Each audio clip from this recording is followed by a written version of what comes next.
Hello, mindful friends. Today is the week of Thanksgiving, and this is my favorite holiday. I love the simplicity of it. I love that its focus is on giving thanks, sharing time together around a table, and appreciating the gifts of the earth, all this bountiful produce that our earth provides for us, these foods and nutrients our earth provides. I'm grateful for our communities and our friends and our families. And on this day and this whole week and really our whole lives, we all know how important it is to keep gratitude in our hearts, to continue feeding it, to continue thinking about it, contemplating, writing about it, expressing it out loud. And that this is one of the main foundations of happiness, is to be able to engage with gratitude and really feel it in your heart. And this is because it directs our attention towards what is good, what we already have, the conditions of happiness present for us in our lives.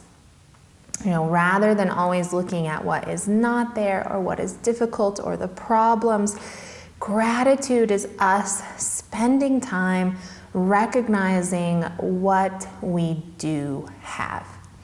Which for all of us, I think no matter what our situations, there are always conditions of happiness in our lives present for us to give us a smile and warm our hearts and to remind us just how lucky we truly are. And of course, when we focus on what we are grateful for, it reminds us what's really most important to us. And these conditions of happiness that are present reminds us to continue to engage with them and continue to feed them and to help them grow in our lives and the world around us.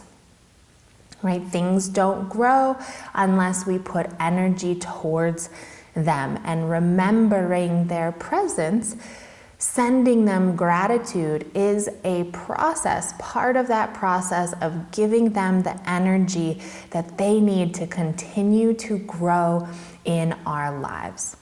If we just take them for granted and ignore them and never acknowledge, that energy is not getting directed towards them.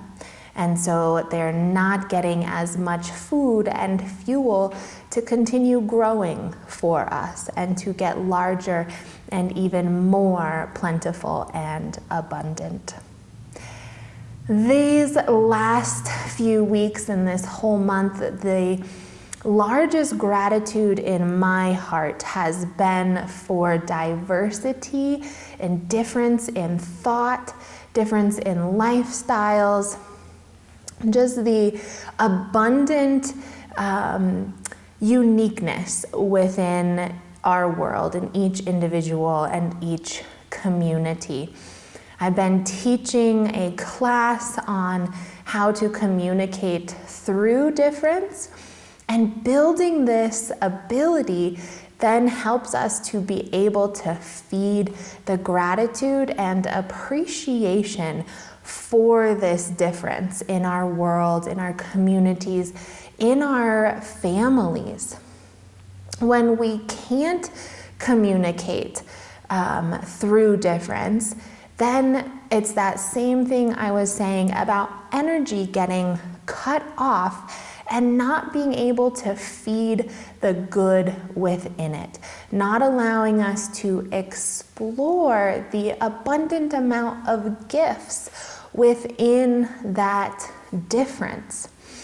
And when we're able to really open our hearts and not just judge that which is different, but engage with it, speak to it, learn from it, there really are abundant gifts that can come from it.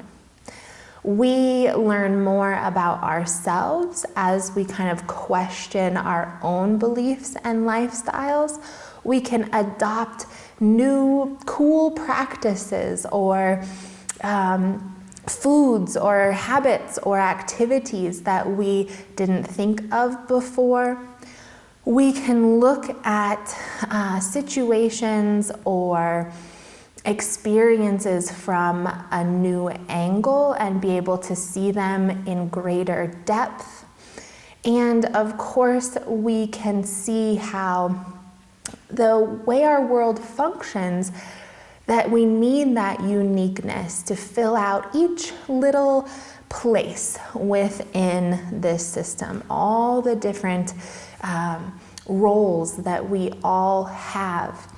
If we were all the same, thought the same, had the same religion, I don't think our society would run very well at all.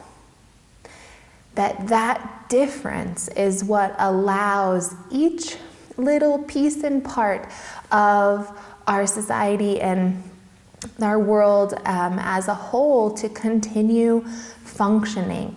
It's based on differences in geographical location, on what we're trying to provide for the world, on what kind of work we're trying to do, on how we have to adapt to the conditions in our lifestyle where we are at. And so difference, just in this class and observing in my community, is just filling my heart with so much gratitude lately. And I do have to admit that sometimes I struggle with this. Sometimes I go quickly to judgment. My husband will tell you that on my judgments of football and that whole culture, my judgments sometimes of pop media and the more kind of consumerism side of the world. But when I bring that kind of gratitude and appreciation back in, I can start seeing how they play their role. You know, it couldn't be the whole scene, it can't be for all of us, but they do play their role and contribute their individual parts and pieces and loves and hearts into our society and help us round out. And I do, when I get into that judgmental attitude, I try to think, what if the whole world did think like me? You know, what if they all did want to spend their time in kind of more slower contemplation and writing books and making these little YouTubes? we wouldn't get anything else necessary done. And there'd be so much this world would lack and miss because of that. So that helps me to recognize that everybody plays their part, and it's a crucial part. And I think about that especially, you know, in the United States, and when you eat out at a restaurant, it's never American food. You're always eating contributions from other cultures and other countries.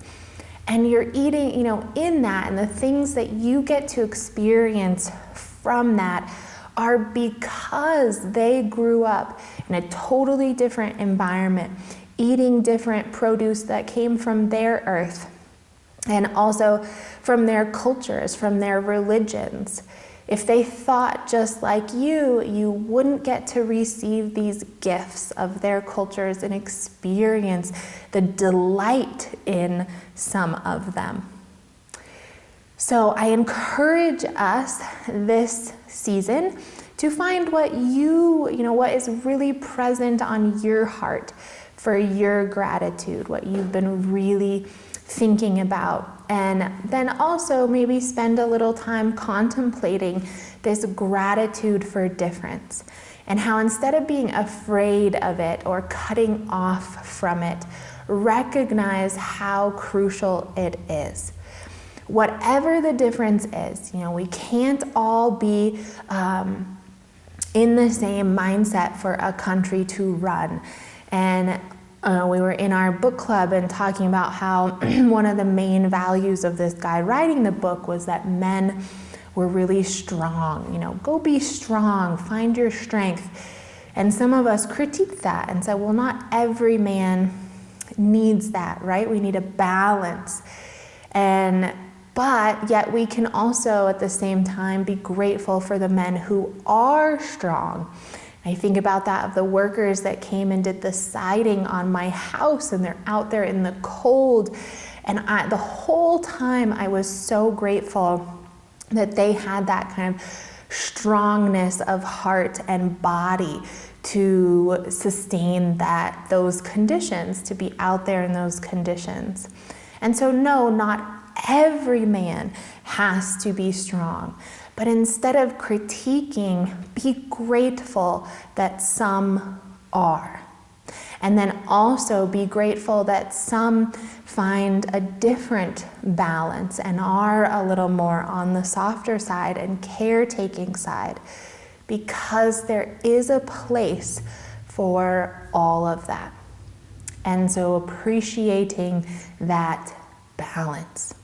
So wherever you see that difference in your life, see if you can engage with it and find the gratitude for it being there. Find the ways that it contributes and focus on that, feed that. And when you engage with that person who is different than you, if you start with the gratitude, it will open your heart and your mind to start seeing them as an equal contributor in the ways that are positive and good. And if we can feed that in all of us, then wow, we can use those differences to strengthen us all rather than separate us and waste a lot of our energy and resources on battling and trying to prove ourselves to be right.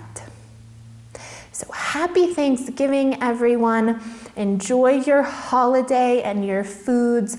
Be grateful for the differences around your table and engage with the good that each member contributes because they are different. You can find these teachings and many more in my 2 books, Living from the Heart and Healing Mindfully. You can buy those on any online platform. And don't forget to like, share, and subscribe. I hope to see you all very soon.